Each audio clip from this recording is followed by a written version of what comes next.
ಮಾನ್ಯ ಅಧ್ಯಕ್ಷರೇ, ನಾವು ಮಾತಾಡಿ ಅವ್ರಿಗೆ ಏನಾದ್ರು ನೋವು ಮಾಡಿದಾಗ ಬಹಳ ಸಂವೇದನೆ ಇವರಿಗೆ.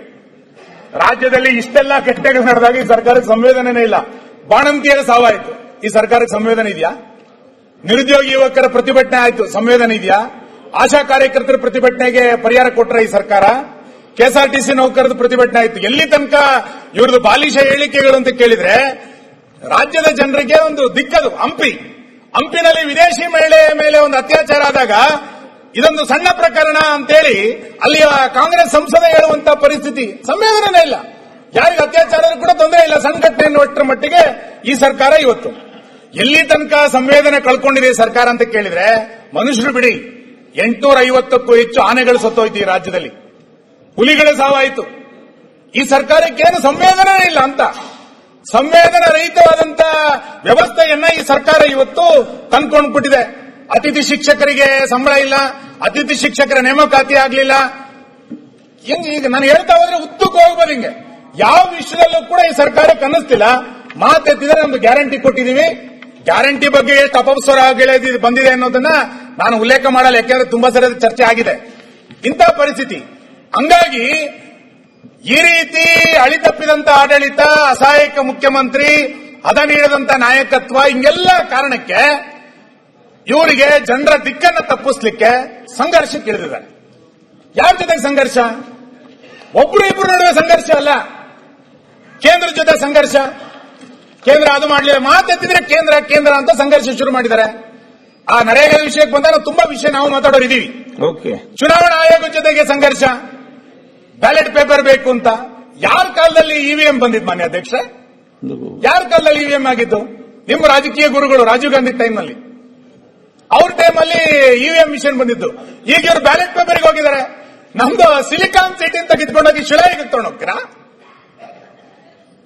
ಏನ್ ನಡೆಸಿದಿರಿ ಸರ್ಕಾರ ಅಂದ್ರೆ?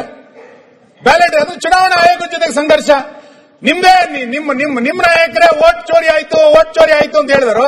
ಆ ವೋಟರ್ ಲಿಸ್ಟ್ ಸರಿ ಮಾಡ್ಲಿಕ್ಕೋಸ್ಕರನೇ ಕೇಂದ್ರದ ಚುನಾವಣಾ ಆಯೋಗ ಹೊರಟ್ರೆ ಅದಕ್ಕೆ ನಿಮ್ದು ವಿರೋಧ. SIR ಮಾಡಕ್ ಹೊರಟ್ರೆ ಅದಕ್ಕೆ ನಿಮ್ ಸಂಘರ್ಷ, ನಿಮ್ದು ಆಗಬಾರದಂತ ಸಂಘರ್ಷ. ರಾಜ್ಯದ ಇತಿಹಾಸದಲ್ಲಿ ಮತ್ತೆ ಹೇಳ್ತಾನೆ, ಕನ್ನಡ ಸಾಹಿತ್ಯ ಪರಿಷತ್ತಿನ ಜೊತೆಗೆ ಇವ್ರದ್ದು ಜಗಳ. ಕನ್ನಡ ಸಾಹಿತ್ಯ ಪರಿಷತ್ತಿಗೆ ಆಡಳಿತಾಧಿಕಾರಿ ನೇಮಕ ಮಾಡಿದ್ರು ಅವರು. ಅದೊಂದು ಸ್ವತಂತ್ರ ಸಂಘಟನೆ ಅಂತ ಹೇಳಿತ್ತು, ಮೈಸೂರು ರಾಜರ ಕಾಲದಲ್ಲಿ ಆರಂಭ ಆಗಿದ್ದು. ಅವ್ರ ಜೊತೆ ಸಂಘರ್ಷ ಮಾಡಿ ಅವರಿಗೆ ಇವತ್ತು ಆಡಳಿತಾಧಿಕಾರಿ ನೇಮಕ ಮಾಡುವಂತ ಪರಿಸ್ಥಿತಿಯನ್ನ ಇವತ್ತು ತಂದಿದ್ದಾರೆ. ಫಿಲ್ಮ್ ಇಂಡಸ್ಟ್ರಿ ಜೊತೆ ಜಗಳ. ಬೆಂಗಳೂರಿನ ನಟ್ಟು ಬೋಲ್ಟ್ಗಳನ್ನ ಸ್ಟ್ರೈಕ್ ಮಾಡಿಬಿಡ್ತೀನಿ ಅಂತೇಳಿ ಆ ಫಿಲ್ಮ್ ಇಂಡಸ್ಟ್ರಿಯವ್ರ ಜೊತೆ ಜಗಳ. ಏನು ಇಲ್ಲ ಅಂತೇಳಿ ಆ ಬಿಗ್ ಬಾಸ್ ಅವ್ರ ಜೊತೆ ಜಗಳ ಮಾಡಿದ್ರು. ಬಿಗ್ ಬಾಸ್ ಜೊತೆಗೆ ಅವ್ರಿಗೆ ಬೀಗ ಹಾಕ್ಸಿದ್ರು ರಾತ್ರಿ. ಹೆಂಗೆ ಕಾನೂನು ಹೆಂಗೆ ಅಂದ್ರೆ 7 ಗಂಟೆಗೆ ಬೀಗ, ಬೆಳಗಿನ ಜಾವ 2:30-3 ಗಂಟೆಗೆ ಓಪನ್. ಎಂತ ಅಧಿಕಾರಿಗಳು ಚುರುಕು ಮಾನ್ಯ ಅಧ್ಯಕ್ಷರೇ, ಮಧ್ಯರಾತ್ರಿ ಹೋಗಿ ಓಪನ್ ಮಾಡೋದು ಅಂದ್ರೆ ನಿಮಗೆ ಹೆಂಗ್ ಬೇಕಾದ್ರೂ ನಡೆಯುತ್ತೆ ಅಂತ ಸಂಘರ್ಷಗಳು. ಬೆಂಗಳೂರಿನ ರಸ್ತೆಗಳು ಚೆನ್ನಾಗಿಲ್ಲ ಅಂತೇಳಿ IT ದಿಗ್ಗಜರು ಕಿರಣ್ ಮಜುಂದಾರ್ ಮತ್ತು ಮೋಹನ್ ದಾಸ್ ಪೈ ಹೇಳಿದಾಗ ಅವ್ರಿಗೆ ಬೆದರಿಕೆ. ಇದಕ್ಕೆ ಆಲಿಸುವ ಸರ್ಕಾರನೋ ಅಥವಾ ಇದು ಸಂಘರ್ಷದ ಸರ್ಕಾರನೋ ಮುಖ್ಯಮಂತ್ರಿಗಳು ಉತ್ತರದಲ್ಲಿ ಹೇಳಬೇಕಾಗತ್ತೆ. ಯಾವ ಪರಿಸ್ಥಿತಿ ಇವತ್ತು ಕರ್ನಾಟಕದಲ್ಲಿ ಇವತ್ತು ನಿರ್ಮಾಣ ಆಯಿತು ಅಂತ. ಈ ಹಿನ್ನೆಲೆಯಲ್ಲಿ ನಿಮಗೆ ನಿಮ್ಮ ನಾಯಕತ್ವದ ವೈಫಲ್ಯದ ಕಾರಣಕ್ಕೆ, ನಿಮ್ಮ ಆಂತರಿಕ ಜಗಳದ ಕಾರಣಕ್ಕೆ ನರೇಗಾನ ವಿರೋಧ ಮಾಡ್ತಿರೋದು ಮಹಾತ್ಮ ಗಾಂಧಿ ಹೆಸರು ತೆಗೆದಿದೆ ಅಂತಲ್ಲ. ಆ 40% ನಮಗೆ ಕೊಡ್ಲಿಕ್ಕಾಗಲ್ಲ, ನಮ್ಮ ರಾಜ್ಯ ಸರ್ಕಾರ ದಿವಾಳಿ ಆಗಿದೆ ಅನ್ನೋದನ್ನ ಒಪ್ಕೊಳ್ಳಿಕ್ ತಯಾರಿಲ್ಲ, ಅದಕ್ಕೆ ನಮ್ದು ವಿರೋಧ ಅಂತ ಹೇಳ್ತಾ ಇದ್ದಾರೆ. ನೀವು ಮೊದಲನೇ ದಿನ, ನಾನು ಸುಮ್ಮನೆ ಕೇಳ್ತೀನಿ, ಬಾರಿ ಎಲ್ಲ ದಿಗ್ಗಜರಿದ್ದೀರಲ್ಲ, ನಿಮ್ಮ ಮೊದಲನೇ ಬಜೆಟ್ ಭಾಷಣದಲ್ಲಿ 2023ರ ಮೊದಲನೇ ಭಾಷಣದಲ್ಲಿ ನಾವು ರಾಷ್ಟ್ರೀಯ ಶಿಕ್ಷಣವನ್ನ ನೀತಿಯನ್ನ ಒಪ್ಕೊಳ್ಳೋದಿಲ್ಲ ಅಂತೇಳಿ ನಾವು ತಿರಸ್ಕಾರ ಮಾಡಿದ್ರಿ. ಅಶ್ವತ್ಥನಾರಾಯಣ ಇಲ್ಲೇ ಇದ್ದಾರೆ, ಅವರೇ ಹೈಯರ್ ಎಜುಕೇಶನ್ ಮಿನಿಸ್ಟರ್ ಆಗಿದ್ರು. 3 ವರ್ಷ ಆಯ್ತಲ್ಲ ರಾಜ್ಯ ಶಿಕ್ಷಣದ ನೀತಿಯನ್ನ ಜಾರಿಗೆ ತಂದ್ರ? ನಿಮ್ ರಿಪೋರ್ಟ್ 3000 ಪೇಜ್ ಇದೆ ಅಂತೇಳಿ ಅದನ್ನ ಸಣ್ಣ ರಿಪೋರ್ಟ್ ಮಾಡ್ಲಿಕ್ಕೆ ಮತ್ತೊಂದು ಸಬ್ ಕಮಿಟಿ ಮಾಡಿದಿರಿ. ನಿಮಗೆ ರಾಷ್ಟ್ರೀಯ ಶಿಕ್ಷಣ ನೀತಿ ಬೇಡ, ನಿಮಗೆ ಜನೌಷಧಿ ಕೇಂದ್ರಗಳು ಬೇಡ, ನಿಮಗೆ ಕೇಂದ್ರ ಸರ್ಕಾರದ ಯಾವುದೇ ಯೋಜನೆಗಳು, ಬೆಳಕು ಯೋಜನೆ ನಮ್ಮ ಸರ್ಕಾರ ತಂದಿದ್ದು ಬೇಡ, ಕಿಸಾನ್ ಸಮ್ಮಾನ್ ಯೋಜನೆ ಬೇಡ, ಯಾವುದೂ ಬೇಡ. ನಿಮಗೆ ಸಂಘರ್ಷ ಮಾಡಿಕೊಂಡು ಜನರ ದಿಕ್ಕನ್ನ ಬೇರೆ ಕಡೆಗೆ ತೆಗೆದುಕೊಂಡು ಹೋಗಿ ಜನರನ್ನ ದಿಕ್ಕು ತಪ್ಪಿಸುವಂತಹ ಪ್ರಯತ್ನವನ್ನು ಮಾಡ್ತಾ ರಾಜ್ಯಪಾಲರು 2 ಲೈನ್ ಭಾಷಣ ಓದಿದ್ರು, ರಾಜ್ಯಪಾಲರು ಮೊದಲನೇ ಪ್ಯಾರ ಓದಲಿಲ್ಲ. ಇದನ್ನ ಚರ್ಚೆ ಮಾಡಿಕೊಂಡು ಇವತ್ತು ಜನಗಣಮನ ಹೇಳಲಿಲ್ಲ ಅನ್ನುವಂತ ಮಾತುಗಳನ್ನು ಹೇಳ್ತಾ ಇದ್ದಾರೆ ವಿನ ಈ ಸರ್ಕಾರ ಒಂದು ಜನಪರವಾದಂತ ಸರ್ಕಾರ ಆಗ್ಲಿಕ್ಕೆ ಸಾಧ್ಯ ಇಲ್ಲ. ಮಾನ್ಯ ಮುಖ್ಯಮಂತ್ರಿಗಳಂತ ಇಂಥ ಮಂತ್ರಿಮಂಡಲವನ್ನು ನಾವು ನಿರೀಕ್ಷೆ ಮಾಡಿರಲಿಲ್ಲ. ಹೆಜ್ಜೆ ಹೆಜ್ಜೆಗೆ ಭ್ರಷ್ಟಾಚಾರವನ್ನು ಮಾಡ್ತಾ ಇರುವಂತ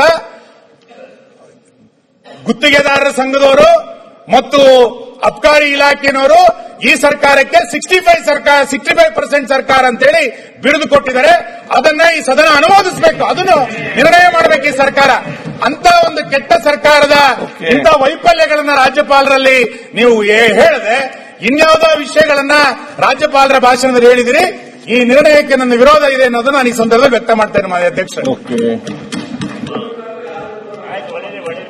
ಮಾನ್ಯ ಅಧ್ಯಕ್ಷ, ನಾವು ಮಾತಾಡಿ ಅವ್ರಿಗೆ ಏನಾದ್ರು ನೋವು ಮಾಡಿದಾಗ ಬಹಳ ಸಂವೇದನೆ ಅವರಿಗೆ. ರಾಜ್ಯದಲ್ಲಿ ಇಷ್ಟೆಲ್ಲ ಕೆಟ್ಟಗಳು ನಡೆದಾಗ ಈ ಸರ್ಕಾರಕ್ಕೆ ಸಂವೇದನೆ ಇಲ್ಲ. ಬಾಣಂತಿಯರ ಸಾವಾಯಿತು, ಈ ಸರ್ಕಾರಕ್ಕೆ ಸಂವೇದನೆ ಇದೆಯಾ? ನಿರುದ್ಯೋಗಿ ಯುವಕರ ಪ್ರತಿಭಟನೆ ಆಯಿತು, ಸಂವೇದನೆ ಇದೆಯಾ? ಆಶಾ ಕಾರ್ಯಕರ್ತರ ಪ್ರತಿಭಟನೆಗೆ ಪರಿಹಾರ ಕೊಟ್ಟರೆ ಈ ಸರ್ಕಾರ? ಕೆಎಸ್ಆರ್ಟಿಸಿ ನೌಕರರ ಪ್ರತಿಭಟನೆ ಆಯಿತು. ಎಲ್ಲಿ ತನಕ ಇವ್ರದ್ದು ಬಾಲಿಶ ಹೇಳಿಕೆಗಳು ಅಂತ ಕೇಳಿದ್ರೆ ರಾಜ್ಯದ ಜನರಿಗೆ ಒಂದು ದಿಕ್ಕದು. ಹಂಪಿನಲ್ಲಿ ವಿದೇಶಿ ಮಹಿಳೆಯ ಮೇಲೆ ಒಂದು ಅತ್ಯಾಚಾರ ಆದಾಗ ಇದೊಂದು ಸಣ್ಣ ಪ್ರಕರಣ ಅಂತೇಳಿ ಅಲ್ಲಿಯ ಕಾಂಗ್ರೆಸ್ ಸಂಸದ ಹೇಳುವಂತ ಪರಿಸ್ಥಿತಿ. ಸಂವೇದನೆ ಇಲ್ಲ, ಯಾರಿಗೆ ಅತ್ಯಾಚಾರ ಕೂಡ ತೊಂದರೆ ಇಲ್ಲ, ಸಂಘಟನೆ ಅನ್ನುವಷ್ಟರ ಮಟ್ಟಿಗೆ ಈ ಸರ್ಕಾರ ಇವತ್ತು ಎಲ್ಲಿ ತನಕ ಸಂವೇದನೆ ಕಳ್ಕೊಂಡಿದೆ ಸರ್ಕಾರ ಅಂತ ಕೇಳಿದ್ರೆ, ಮನುಷ್ಯರು ಬಿಡಿ 850ಕ್ಕೂ ಹೆಚ್ಚು ಆನೆಗಳು ಸತ್ತೋಯ್ತು ಈ ರಾಜ್ಯದಲ್ಲಿ, ಹುಲಿಗಳ ಸಾವಾಯಿತು. ಈ ಸರ್ಕಾರಕ್ಕೆ ಏನು ಸಂವೇದನೆ ಇಲ್ಲ ಅಂತ ಸಂವೇದನೆ ರಹಿತವಾದಂತ ವ್ಯವಸ್ಥೆಯನ್ನ ಈ ಸರ್ಕಾರ ಇವತ್ತು ತಂದ್ಕೊಂಡ್ಬಿಟ್ಟಿದೆ. ಅತಿಥಿ ಶಿಕ್ಷಕರಿಗೆ ಸಂಬಳ ಇಲ್ಲ, ಅತಿಥಿ ಶಿಕ್ಷಕರ ನೇಮಕಾತಿ ಆಗಲಿಲ್ಲ. ಈಗ ನಾನು ಹೇಳ್ತಾ ಹೋದ್ರೆ ಉದ್ದಕ್ಕೆ ಹೋಗ್ಬೋದು. ಹಿಂಗೆ ಯಾವ ವಿಷಯದಲ್ಲೂ ಕೂಡ ಈ ಸರ್ಕಾರಕ್ಕೆ ಅನ್ನಿಸ್ತಿಲ್ಲ. ಮಾತೆತ್ತಿದ್ರೆ ನಮ್ದು ಗ್ಯಾರಂಟಿ ಕೊಟ್ಟಿದ್ದೀವಿ, ಗ್ಯಾರಂಟಿ ಬಗ್ಗೆ ಎಷ್ಟು ಅಪಸ್ವರ ಬಂದಿದೆ ಅನ್ನೋದನ್ನ ನಾನು ಉಲ್ಲೇಖ ಮಾಡಲ್ಲ, ಯಾಕೆಂದ್ರೆ ತುಂಬಾ ಸರಿ ಚರ್ಚೆ ಆಗಿದೆ ಇಂಥ ಪರಿಸ್ಥಿತಿ. ಹಂಗಾಗಿ ಈ ರೀತಿ ಅಳಿತಪ್ಪಿದಂತ ಆಡಳಿತ, ಅಸಹಾಯಕ ಮುಖ್ಯಮಂತ್ರಿ, ಹದ ನೀಡದಂತ ನಾಯಕತ್ವ, ಹಿಂಗೆಲ್ಲ ಕಾರಣಕ್ಕೆ ಇವರಿಗೆ ಜನರ ದಿಕ್ಕನ್ನು ತಪ್ಪಿಸ್ಲಿಕ್ಕೆ ಸಂಘರ್ಷಕ್ಕೆ ಇಳಿದಿದ್ದಾರೆ. ಯಾರ ಜೊತೆ ಸಂಘರ್ಷ? ಒಬ್ರು ಇಬ್ರು ನಡುವೆ ಸಂಘರ್ಷ ಅಲ್ಲ, ಕೇಂದ್ರ ಜೊತೆ ಸಂಘರ್ಷ. ಕೇಂದ್ರ ಅದು ಮಾಡಲಿಲ್ಲ, ಮಾತೆತ್ತಿದ್ರೆ ಕೇಂದ್ರ ಅಂತ ಸಂಘರ್ಷ ಶುರು ಮಾಡಿದ್ದಾರೆ. ಆ ನರೇಗಾ ವಿಷಯಕ್ಕೆ ಬಂದಾಗ ತುಂಬಾ ವಿಷಯ ನಾವು ಮಾತಾಡೋರಿದ್ದೀವಿ. ಚುನಾವಣಾ ಆಯೋಗದ ಜೊತೆಗೆ ಸಂಘರ್ಷ, ಬ್ಯಾಲೆಟ್ ಪೇಪರ್ ಬೇಕು ಅಂತ. ಯಾರ ಕಾಲದಲ್ಲಿ ಇವಿಎಂ ಬಂದಿದ್ದು ಮಾನ್ಯ ಅಧ್ಯಕ್ಷ? ಯಾರ ಕಾಲದಲ್ಲಿ ಇವಿಎಂ ಆಗಿದ್ದು? ನಿಮ್ಮ ರಾಜಕೀಯ ಗುರುಗಳು ರಾಜೀವ್ ಗಾಂಧಿ ಟೈಮ್ನಲ್ಲಿ, ಅವ್ರ ಟೈಮಲ್ಲಿ ಇವಿಎಂ ಮಿಷನ್ ಬಂದಿದ್ದು. ಈಗ ಇವರು ಬ್ಯಾಲೆಟ್ ಪೇಪರ್ಗೆ ಹೋಗಿದ್ದಾರೆ. ನಮ್ದು ಸಿಲಿಕಾನ್ ಸಿಟಿ ಅಂತ ಕಿತ್ಕೊಂಡೋಗಿ ಶಿಲಾಯಿಗೆ ತಗೊಂಡು ಹೋಗ್ತೀರಾ? ಏನ್ ನಡೆಸಿದ್ರಿ ಸರ್ಕಾರ ಅಂದ್ರೆ? ಬ್ಯಾಲೆಟ್ ಅದು ಚುನಾವಣಾ ಆಯೋಗದ ಜೊತೆಗೆ ಸಂಘರ್ಷ. ನಿಮ್ದೇ ನಿಮ್ಮ ನಾಯಕರೇ ಓಟ್ ಚೋರಿ ಆಯ್ತು ಅಂತ ಹೇಳಿದ್ರು. ಆ ವೋಟರ್ ಲಿಸ್ಟ್ ಸರಿ ಮಾಡ್ಲಿಕ್ಕೋಸ್ಕರನೇ ಕೇಂದ್ರದ ಚುನಾವಣಾ ಆಯೋಗ ಹೊರಟ್ರೆ ಅದಕ್ಕೆ ನಿಮ್ದು ವಿರೋಧ. SIR ಮಾಡಕ್ ಹೊರಟ್ರೆ ಅದಕ್ಕೆ ನಿಮ್ ಸಂಘರ್ಷ, ನಿಮ್ದು ಆಗಬಾರದು ಅಂತ ಸಂಘರ್ಷ. ರಾಜ್ಯದ ಇತಿಹಾಸದಲ್ಲಿ ಮತ್ತೆ ಹೇಳ್ತಾನೆ, ಕನ್ನಡ ಸಾಹಿತ್ಯ ಪರಿಷತ್ತಿನ ಜೊತೆಗೆ ಇವ್ರದ್ದು ಜಗಳ. ಕನ್ನಡ ಸಾಹಿತ್ಯ ಪರಿಷತ್ತಿಗೆ ಆಡಳಿತಾಧಿಕಾರಿ ನೇಮಕ ಮಾಡಿದ್ರು ಅವರು.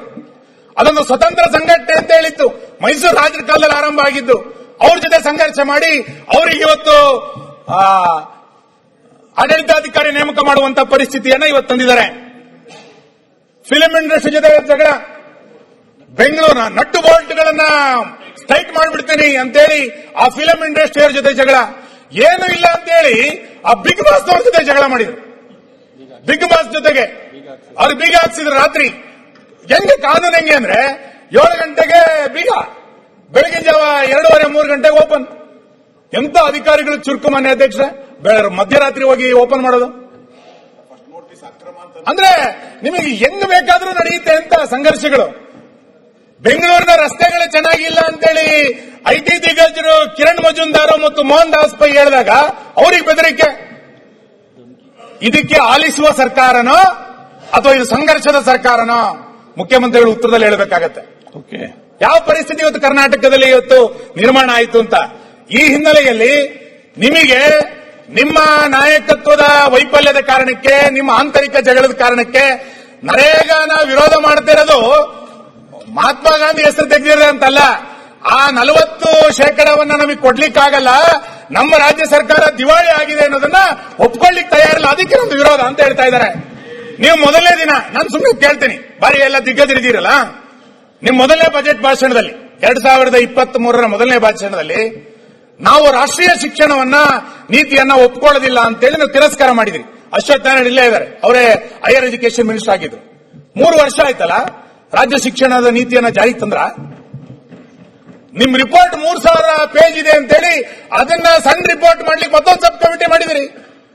ನಿಮಗೆ ರಾಷ್ಟ್ರೀಯ ಶಿಕ್ಷಣ ನೀತಿ ಬೇಡ, ನಿಮಗೆ ಜನೌಷಧಿ ಕೇಂದ್ರಗಳು ಬೇಡ, ನಿಮಗೆ ಕೇಂದ್ರ ಸರ್ಕಾರದ ಯಾವುದೇ ಯೋಜನೆಗಳು, ಬೆಳಕು ಯೋಜನೆ ನಮ್ಮ ಸರ್ಕಾರ ತಂದಿದ್ದು ಬೇಡ, ಕಿಸಾನ್ ಸಮ್ಮಾನ್ ಯೋಜನೆ ಬೇಡ, ಯಾವುದೂ ಬೇಡ. ನಿಮಗೆ ಸಂಘರ್ಷ ಮಾಡಿಕೊಂಡು ಜನರ ದಿಕ್ಕನ್ನ ಬೇರೆ ಕಡೆಗೆ ತೆಗೆದುಕೊಂಡು ಹೋಗಿ ಜನರನ್ನ ದಿಕ್ಕು ತಪ್ಪಿಸುವಂತಹ ಪ್ರಯತ್ನವನ್ನ ಮಾಡ್ತಾ ರಾಜ್ಯಪಾಲರು 2 ಲೈನ್ ಭಾಷಣ ಓದಿದ್ರು, ರಾಜ್ಯಪಾಲರು ಮೊದಲನೇ ಪ್ಯಾರ ಓದಲಿಲ್ಲ. ಇದನ್ನ ಚರ್ಚೆ ಮಾಡಿಕೊಂಡು ಇವತ್ತು ಜನಗಣಮನ ಹೇಳಲಿಲ್ಲ ಅನ್ನುವಂತ ಮಾತುಗಳನ್ನು ಹೇಳ್ತಾ ಇದ್ದಾರೆ ವಿನ ಈ ಸರ್ಕಾರ ಒಂದು ಜನಪರವಾದಂತಹ ಸರ್ಕಾರ ಆಗ್ಲಿಕ್ಕೆ ಸಾಧ್ಯ ಇಲ್ಲ. ಮಾನ್ಯ ಮುಖ್ಯಮಂತ್ರಿಗಳಂತ ಇಂಥ ಮಂತ್ರಿಮಂಡಲವನ್ನು ನಾವು ನಿರೀಕ್ಷೆ ಮಾಡಿರಲಿಲ್ಲ. ಹೆಜ್ಜೆ ಹೆಜ್ಜೆಗೂ ಭ್ರಷ್ಟಾಚಾರವನ್ನು ಮಾಡ್ತಾ ಇರುವಂತ ಗುತ್ತಿಗೆದಾರರ ಸಂಘದವರು ಮತ್ತು ಅಬ್ಕಾರಿ ಇಲಾಖೆನವರು ಈ ಸರ್ಕಾರಕ್ಕೆ 65% ಸರ್ಕಾರ ಅಂತೇಳಿ ಬಿರುದು ಕೊಟ್ಟಿದ್ದಾರೆ. ಅದನ್ನ ಈ ಸದನ ಅನುಮೋದಿಸಬೇಕು, ಅದನ್ನು ನಿರ್ಣಯ ಮಾಡಬೇಕು ಈ ಸರ್ಕಾರ. ಅಂತ ಒಂದು ಕೆಟ್ಟ ಸರ್ಕಾರದ ಇಂಥ ವೈಫಲ್ಯಗಳನ್ನ ರಾಜ್ಯಪಾಲರಲ್ಲಿ ನೀವು ಹೇಳದೆ ಇನ್ಯಾವುದೋ ವಿಷಯಗಳನ್ನ ರಾಜ್ಯಪಾಲರ ಭಾಷಣದಲ್ಲಿ ಹೇಳಿದಿರಿ. ಈ ನಿರ್ಣಯಕ್ಕೆ ನನ್ನ ವಿರೋಧ ಇದೆ ಅನ್ನೋದನ್ನು ನಾನು ಈ ಸಂದರ್ಭದಲ್ಲಿ ವ್ಯಕ್ತ ಮಾಡ್ತೇನೆ ಮಾನ್ಯ ಅಧ್ಯಕ್ಷ.